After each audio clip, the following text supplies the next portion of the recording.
Good morning and happy Monday সকলকে জানাচ্ছি। আশা করি তোমরা সবাই খুব ভালো রয়েছো, আমরাও ভালো আছি। আর বসে পড়েছি চা নিয়ে। এখন তো আর বেবর স্কুলে যাওয়ার ব্যাপার নেই, সেই জন্যে এমনি নর্মালি চা খেতে বসেছি। আগে যেরকম ও স্কুলে পৌঁছাতো তারপরে চা খেতে বসতাম, এখন আর ওই ব্যাপারটা নেই। এখন এরকমই 2 মাস চলবে। গুড মর্নিং আমার তরফ থেকেও সকলকে গুড মর্নিং। আর এই গরমে ভালোই কাটছে। যত দিন যাচ্ছে তত গরম বাড়ছে, বেশ ভালোই হচ্ছে। আস্তে আস্তে আরও বাড়বে। আমরা শীতও যেরকম এনজয় করেছি, সোমাদির ভাই ঠিক বলেছিলেন, এই যে এর জন্যই এত তাড়াতাড়ি গরম এসছে। শীতও যেরকম এনজয় করেছি, গরমটাও এনজয় করবো। গরম এনজয় করার মোক্ষম জিনিস হচ্ছে শরবত, লেবু টেবু দিয়ে শরবত খাওয়া। ও একটা শরবত, এটা মনে পড়েছে, দাঁড়াও তোমাদেরকে একটা জিনিস দেখাই। আর হচ্ছে পান্তা ভাত। কি গো? ও আচ্ছা,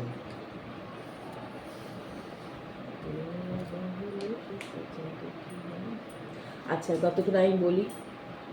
সোমা দিদি ভাই কোমরে ব্যথা আমি শুনলাম। তুমি একবার যদি সেই রকম ব্যথা হয় একবার কিন্তু মানে প্রথম থেকেই ডাক্তার দেখিয়ে নাও, কেমন? আর পারমিতা নিজের খেয়াল রাখবে। তুমি যেরকম বলেছো না যে তোমার লাইফের একটা মানে পার্ট হয়ে গেছি, আমাদেরও কিন্তু লাইফের পার্ট তোমরা সকলে। সেই জন্য নিজের খেয়াল রাখবে। রূপাদি নিজের খেয়াল রাখবে। কেমন আছো জানাবে, এখন কেমন আছো অপারেশনের পরে জানাবে। আর ঈশাদিও কালকে কমেন্ট করেছো, পড়েছি। তুমিও সাবধানে থাকবে, ভালো থাকবে। প্রিয়াঙ্কাকে নিয়ে ভীষণই চিন্তায় আছি, কারণ প্রিয়াঙ্কা অনেক দিন হয়ে গেল, যেটা হয় না সচরাচর, যে কমেন্ট করছে না প্রিয়াঙ্কা। বেশ চিন্তায় আছি বাবু। একবার পারলে জানাবে কেমন আছো বা কী হয়েছে, যদি পারো তো জানিও। সকলে তোমরা যারা যারা কমেন্ট করো সকলে ভালো থাকো, সুস্থ থাকো, এই কামনাই করিব। আর কি, আমরাও মাঝে দিয়ে উঠতে পারিনি, সেরকমই অসুবিধা একটু ছিলাম। আচ্ছা এসে গেছে সে। হ্যাঁ, আজকে সকালবেলায় এই জিনিসটা দিয়ে গেছে আমাদের বিল্ডিংয়ের কেয়ারটেকার, বেল। জানি না কোথা থেকে পেয়েছে, তো এখানেই ধারে কাছে কোথাও পেয়েছে হয়তো। ও নিজের জন্য একটা রেখেছে, আমায় জানে আমরা বাঙালি, তো বললো যে স্যার আপনি একটা রাখুন, আমি আমার জন্য একটা রাখছি। ও ওখানকারই, মানে নর্থেরই, নেপাল না, আসাম। তো দিয়ে গেছে এটা আজকে। ভালোই হয়েছে, সোমবার। মহাদেবকে দিয়ে তারপর একটু ঘোল বানাবো, যদি ভেতরটা পাকা হয়। আমি বুঝতে পারছি না পাকা কিনা। হলুদ হলুদ তো দেখছি, দেখা যাক। হোপ ফর দ্য বেস্ট, এটাই দেখানোর ছিল। ও শরবত বলাতে এটার কথাই মনে পড়লো আমার। বেলের এখন কলকাতাতেও ভীষণ দাম। আমরা যখন ছিলাম কলকাতায়, যে এক দেড় বছর ছিলাম, যে বাবা ভীষণ দাম বেলের, তাই না বলো? হ্যাঁ, আমার মাসিরা যখন আসতো তখন ওই বাতাবি লেবু, তারপরে তোমার বেল, এইসব নিয়ে আসতো। নারকোল, ব্যানানা, আম। হিমসাগর আমের মতন আমার, আর ল্যাংড়াটা একটু পরে। হিমসাগরের মতন আমার কোনো আম লাগে না। গরমকালে মনে হয় শুধু পান্তা ভাত খেয়েছে, রোজ রোজ তো আর পান্তা ভাত খাওয়া যায় না। সেটাই ব্যাপার। এই রান্নাঘরে দাঁড়িয়ে রান্না করাটা ভীষণ প্যাথেটিক গরমকালে। আমার এই রান্নাঘরটা ওসব চিমনি চালালেও কিছু হয় না আমার মনে হয়। গরমকালে চিমনি চালানোও যায়, না চালানোও যায়। একটা যদি জানলা টাল্লা থাকতো, আহা, একটুখানি বেশ হাওয়া বাতাস খেলছে, ওরকম রান্নাঘর বেশ ভালো লাগে। গরমের সাথে সাথে লোডশেডিংয়ের মানে এটাও বেড়ে গেছে। ও বাবা, যে লোডশেডিং এর কথা বললো, এখানে কিন্তু ভয়ঙ্কর রকমের লোডশেডিং হয়। তোমরা যারা ভাবো যে ব্যাঙ্গালোর ভীষণ হাইটেক সিটি, ওটা কিন্তু একেবারেই নয়। হাইটেক মানে হাইটেক হচ্ছে অন্য দিক দিয়ে হাইটেক বলবো, এই সমস্ত আইটি কোম্পানি এইসব খুলে রয়েছে, মানে প্রতিটা গলিতে একটা করে আইটি কোম্পানি দেখতে পাওয়া যায় এখানে, সেই দিক থেকে বলবো না, কিন্তু বাদ বাকি দিক থেকে একেবারেই হাইটেক সিটির পর্যায়ে পড়ে না। শুধু কি পাওয়ার কাট, ওয়াটার হয়তো এবারই গরম পড়ছে, অনেক জায়গায় অলরেডি শুরু হয়ে গেছে জলের আকাল। লোডশেডিং মোটামুটি দিনে 5 থেকে 6 বার হয়, মাঝরাত্রেও হয়। আর ট্রান্সপোর্টেশনটা তো কোনো ওটা হচ্ছে অ্যাভেলেবিলিটি নেই। ঐতিহাসিক বাজে রকমের। আর ট্রাফিক তো মেনশন করতেই হয় না। সেই জন্যই যাদের এই ভুল ধারণাটা আছে যে ব্যাঙ্গালোর মানেই ভীষণ হাইটেক সিটি, কাজের দিক থেকে কাজের ঠিক দিক আছে। থেকে হাইটেক, কাজ মানে কাজ পাওয়া যায় বা কি সেটা সোর্স হ্যাঁ কাজের দিক থেকে হাইটেক, কিন্তু বাদ বাকি ইনফ্রাস্ট্রাকচারের দিক থেকে ভীষণ কস্টলি গো, ভীষণ কস্টলি সত্যি। এখন তো মানে এখন তো নিউজেও বেরোচ্ছে, আমরা শুধু বলছি তা না, সত্যি নিউজে রীতিমতো বেরোচ্ছে, মানে এত ডে বাই ডে কস্টলি হয়ে যাচ্ছে। আর শুধুমাত্র যে সবজি আনাজপত্র তা বলছি না, বাড়ি ভাড়া যে মানে এখান বাড়ি ভাড়ারা যে কি ভাবে যে যারা চাকরি করতেছে তারা মানে 1 কোটি টাকা মাসে রোজগার করে এইরকম ভাবে, বলো। সমস্ত কিছু,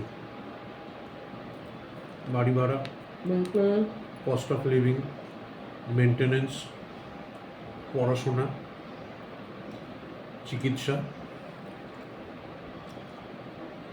এমনকি মানে ঠাকুর যেটা মন্দিরে গেলেন? কল্পনার, হ্যাঁ যেটা কল্পনার বাইরে, সেটা হচ্ছে মন্দিরগুলো।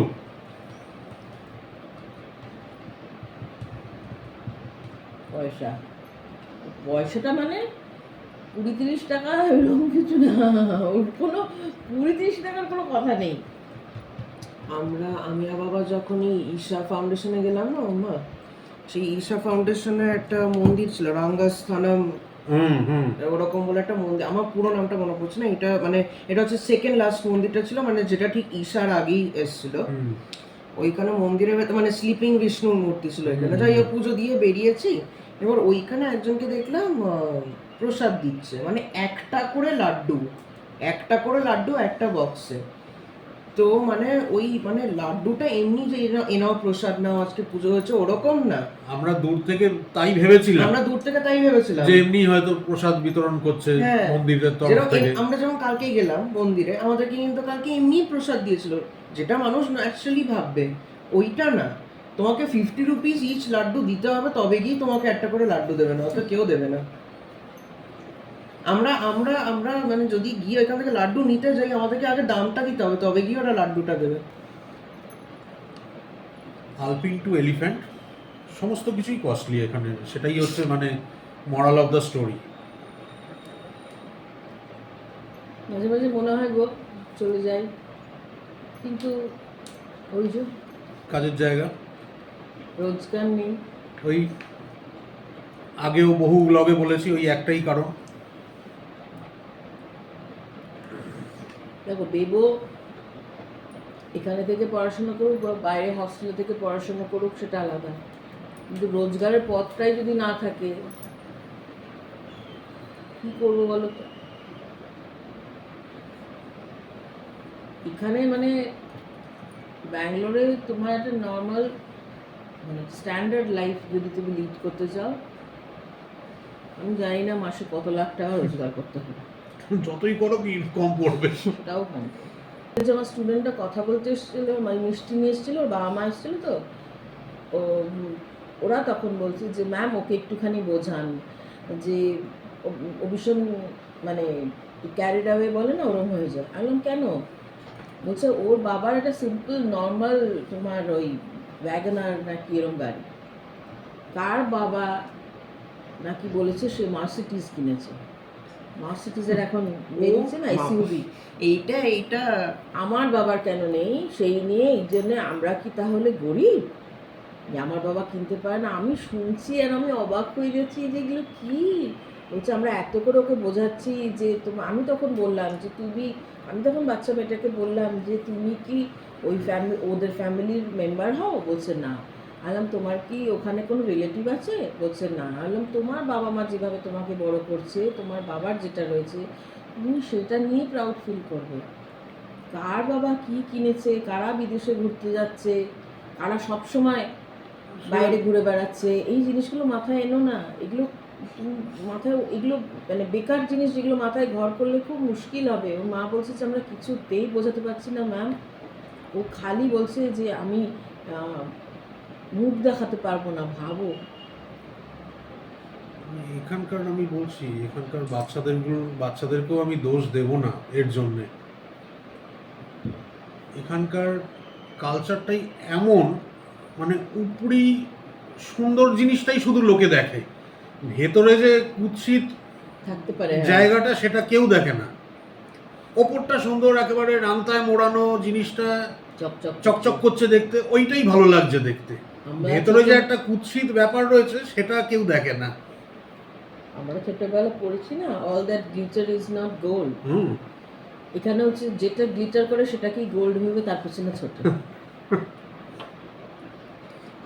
আমাদের লাইফটা হয়তো আমরা যেটা দেখাচ্ছি, এটা আমার বাড়িতে এলেই তোমরা দেখবে আমরা যেটা দেখাচ্ছি সেটাই আমাদের কিন্তু কোনো শো অফ নেই। আমি পছন্দও করি না একদম। আমি ছোটবেলা থেকে আমার বাবা এটাই শিখিয়ে এসেছে, যার জন্য আমি বলছি আমরা যখন স্কুলিং আমাদের ভালো মতন শুরু হলো, বা মা তখন বলতো যে লা মার্টসে ভর্তি করতে, বাবা বলেছিল একেবারেই না। ওখানেও তো সব রিচ ফ্যামিলি, সমস্ত রিচ ফ্যামিলিরা আজও তাই। বাবা বলছে আমি কালকে ওদের মধ্যে একটা কমপ্লেক্স এসে যাবে যে আমরা মানে মারুতি কারে, ওই মারুতি 800 ওর থেকে নামছি, ওরা তো বড় বড় কারে আসছে। আর চাই না, পড়াশোনা কম হবে, কম্পিটিশন বেশি হবে। দেখো যাদের আছে তারা নিশ্চয়ই করবে, কেন করবে না? আমার যেটা সামর্থ্য আমি সেই অনুযায়ী রাখবো। তো আমাদের মানে বাবা বলেছে লিমিট অনুযায়ী, ওই বলে না যতটা চাদর ততটাই পা ছড়ানো উচিত, এরকম একটা কথা আছে না, ওইটাই। তো ওরকমই। কিন্তু এইখানে জিনিসটা কি জানো তো, এইখানে তুমি যে কোনো স্কুলে যাও সবারই একটা বড় বড় কথা, সবার মধ্যে একটা জিনিস আছে। এটা মানে এদের কাছে ভেতর কিন্তু ফাঁপা, ওপরটা রংচঙে। আর তোমাদের মানে তোমাদের যারা আমাদের এক্সিস্টিং ফ্যামিলি মেম্বার তাদের কথা বলছি না, বা বাইরের যারা শুনছো আমাদেরকে দেখো, কতজনের আমাদেরকে ভালো লাগে এইসব কথাবার্তাগুলোর জন্যে জানা নেই আমাদের, কিন্তু আমরা এরকমই। কিন্তু যেটা সত্যি সেটা বলি, যেটা ফ্যাক্ট সেটা ফ্যাক্ট। এটা কিন্তু কখনোই বলা যায় না এটা যুগের সঙ্গে তাল মিলিয়ে চলা। কিরকম তাল মেলানো ভাই? ওই রকম তাল মিলিয়ে আমরা চলতে পারবো না। আমাদের মতন মানুষ 100 বার আছে। আমাদের যারা ফ্যামিলি মেম্বার তারা আমাদেরই মতন, তবেই তারা আমার ফ্যামিলি মেম্বার, নয় কি? যাই হোক, এইসব কথা এক সাইড একটা কর্নারে আমরা রেখে দিলাম, কারণ এগুলো নেভার এন্ডিং ডিসকাশন এগুলো। ঠিক আছে। আর যেটা মেন হচ্ছে যে কি রান্না করব, কি রান্না করিব। আজকে তো ভেজই, আজকাল ভেজের মধ্যে কি পটল আছে নাকি? আর না, জানো তো পটলটা এনেছে বটে, কিন্তু পটলটা ওল্ড স্টক, মানে ওই কোল্ড স্টোরেজে। ভালো না পটলগুলো, কোনো টেস্ট নাই, কোনো গন্ধ নেই। রান্না করছি যে আগের বার বেশ ভালো দিয়েছিল, এখনো সেরকম ভাবে ওঠেনি এখানে, কিন্তু দাম ভালোই নিচ্ছে। 100 টাকা কিলো। 120 টাকা।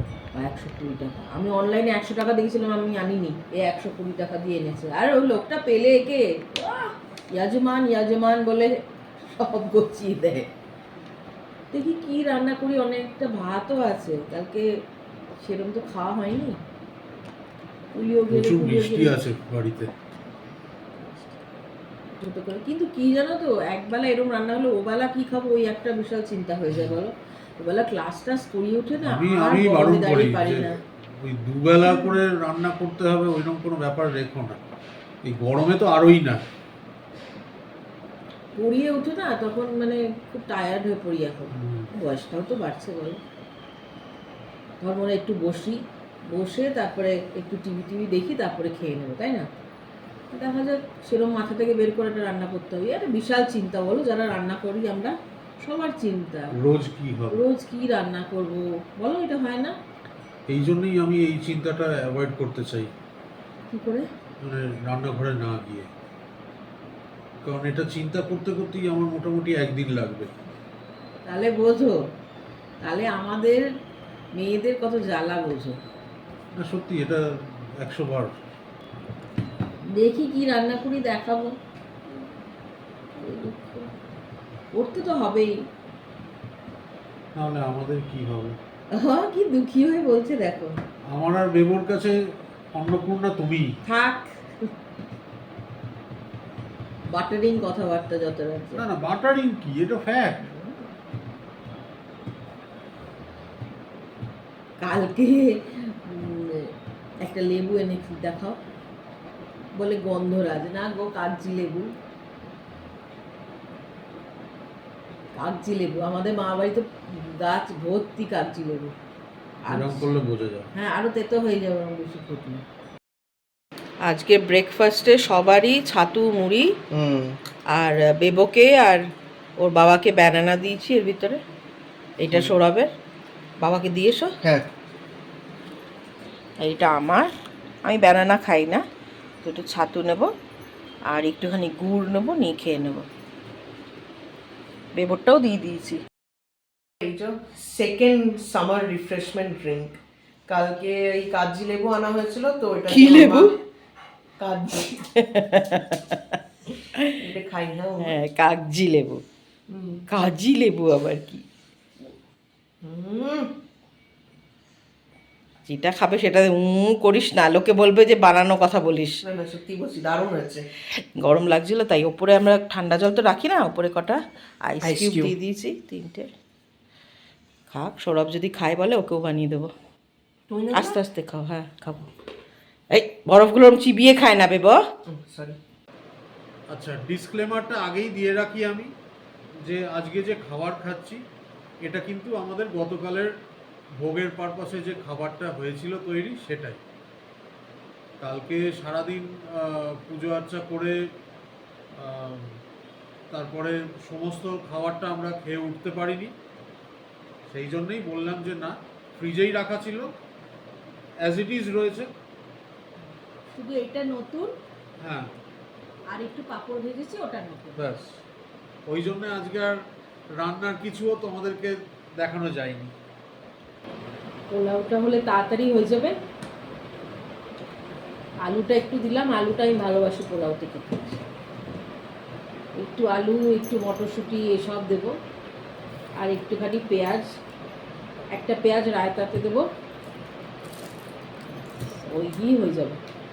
আর সৌরভের তো একটুখানি ওই কী যেন বলে, নিউট্রেলা সয়াবিন যেটা বলে, ওই 2-4টে দিয়ে দেবো, 2-4টেই দেবো, বেশি দেবো না। আর বেবর একটুখানি মানে পনির সবসময় যখন বানাই একটুখানি কেটে রেখে দিই, এটা যখন তখন বলে পনির খাবে, পনিরের কিছু একটা, মানে এই বললাম এই যে পোলাও করবো, তো 2-4 টুকরো পনির থাকলেও হবে, এরকম ছোটো ছোটো কিউব করে কেটে আর দিয়ে দেবো। রাত্রেবেলা তো এমনিতেও আমরা কম খাই রাত্রে,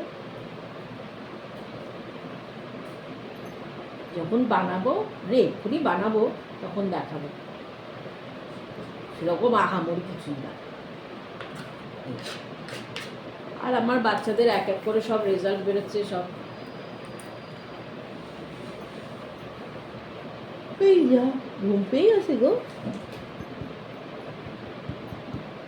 রোজই শুনছি বৃষ্টি হবে বৃষ্টি হবে, বৃষ্টি আর হয় না।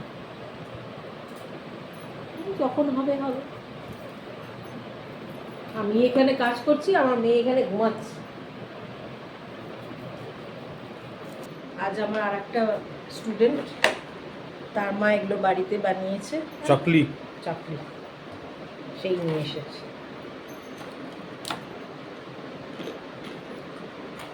দারুণ খেতে। বললাম, ঠিক আছে, ডাব্বাটা কালকে দেবো, এটা কিছু বানিয়ে টানিয়ে বা কিছু ভরে দেবো। খালি ডাব্বা আমি কখনো দিই না কাউকে। এটা আমার মা সবসময় শিখিয়েছিল যে কখনো কাউকে খালি প্লেট বা খালি কিছু দেবে না, আমি কখনো দিই না। কালকে একটা কিছু দেবো, ভালো খেতে জানো। খাবে? এই দাও। দেখো, বাড়িতে বানানো, কোনো সে দোকানে না। দেখেই বোঝা যাচ্ছে। শেপটা দেখলেই বুঝতে পারবে।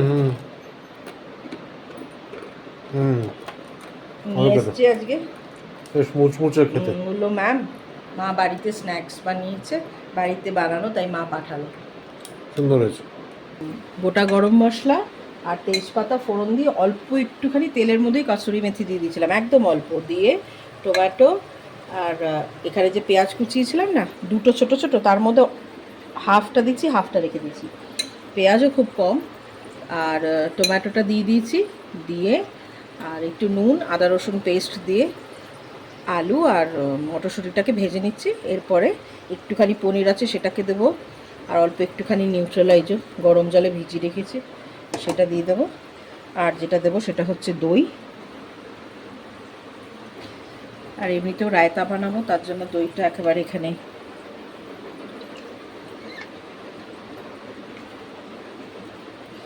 সৌরভ একটু পাতলা পাতলা রায়তা ভালোবাসে, কিন্তু আজকে খুব পাতলা করবো না, আবার খুব ঘনও করবো না। দেবো আবার খুব পাতলা হলে খায় না, এই আমার মুশকিল, জানো তো, কি বলবো বলো তো। যাই হোক, এবারে এর মধ্যে কিছুই মশলা না, দইটা দিয়ে দিচ্ছি তো, এর মধ্যে একটুখানি ধনে গুঁড়ো দেবো, হলুদ গুঁড়ো, লঙ্কা গুঁড়ো, ব্যাস। তারপরে ভালো করে কষিয়ে আর চাল দিয়ে দেবো। ব্যাস হয়ে যাবে। একটু গরম মশলা দেবো, আর ধনে পাতা তো আমার নেই, ধনে পাতা থাকলে ওপরে একটু ধনে পাতা ছড়িয়ে দিতাম, ধনে পাতা নেই, ঠিক আছে, ওই দিই, ওটা ছাড়াই হয়ে যায় বলো। রাত্রির বেলার তো ব্যাপার। কারণ আজকে রায়তাতেও ধনে পাতা দিতে পারবো না। দইটাকে ভালো করে একটু লঙ্কা কুচিয়ে দিও। হ্যাঁ হ্যাঁ, লঙ্কা দেবো, লঙ্কা দেবো, একটু মশলা দিই, ওইটাও দেবো, ওগুলো দিয়ে করবো। মশলা মানে একটু জিরে গুঁড়ো, একটু লঙ্কা গুঁড়ো, জিরে গুঁড়ো, একটু ভালো করে ফেটিয়ে নেব।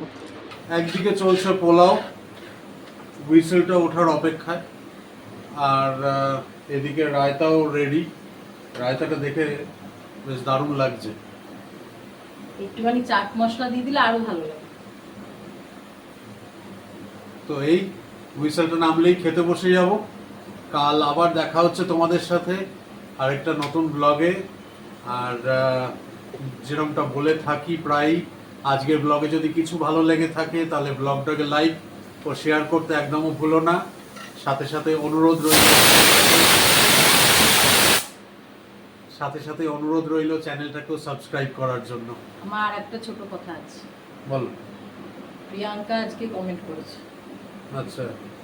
প্রিয়াঙ্কার খুবই শরীর খারাপ ছিল, প্রিয়াঙ্কা খুব নিজের খেয়াল রাখবে, তুমি নিশ্চয়ই নিজের খেয়াল রাখো। আমি রাগ গরম তো ওই জন্যই হয়তো। ব্যাস, দাদাভাই অমনি তোমার সাইডে বলছি, কিন্তু আমি রাগ করেছি। তুমি নিশ্চয়ই তোমার খেয়াল রাখোনি, অনেক বেশি কাজ করে ফেলেছো, রোদ্রে নিশ্চয়ই জল খাওনি ঠিক করে।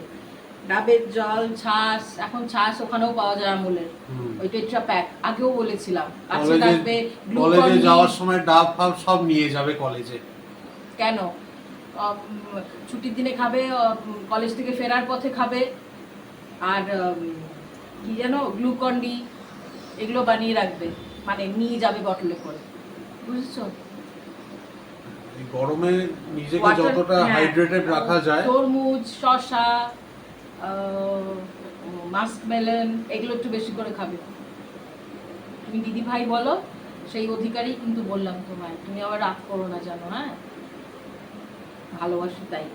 দাদাভাই একটু ওইরকমই, সবাইকে এরকমই করে ঠিক আছে ঠিক আছে হয়ে যাও। আমি ওরকম না, আমার সত্যি আমার সবাইকেই বকি। আমি ওরকম করলে, দোষ করলে, অন্যায় করলে আমিও বকা খাই, তখন ইনি বকে। আজ তোমাদেরকে সাপোর্ট করে তো আমাকে বকে। যাই হোক, বড় দিদি হয়ে বললাম নিজের খেয়াল রাখবে বাবু, আর একটুখানি বেশি করে গ্লুকন ডি এগুলো বানিয়ে নিয়ে যাবে, কেমন? যাই তাহলে, কাল আবার দেখা হচ্ছে আরেকটা নতুন ব্লগে তোমাদের সাথে। সবাই খুব ভালো থেকো, সুস্থ থেকো, গুড নাইট। আমার রায়তা হয়েও গেছে। ব্যাপক লাগছে। ওই পাতলা বানিয়েছে তো তাই বলছি। হ্যাঁ, ওই জন্যই বলছি, আমার এরকম পাতলা পাতলাই ভালো লাগে। দেবো দেখলেই বলবো অমনি বাবার মতন করে, বাবার মনের মতন করেছো তুমি এরকম। যাই হোক, আমার তরফ থেকেও গুড নাইট, সবাই সুস্থ থাকো, ভালো থাকো, কাল আবার দেখা হচ্ছে। টাটা।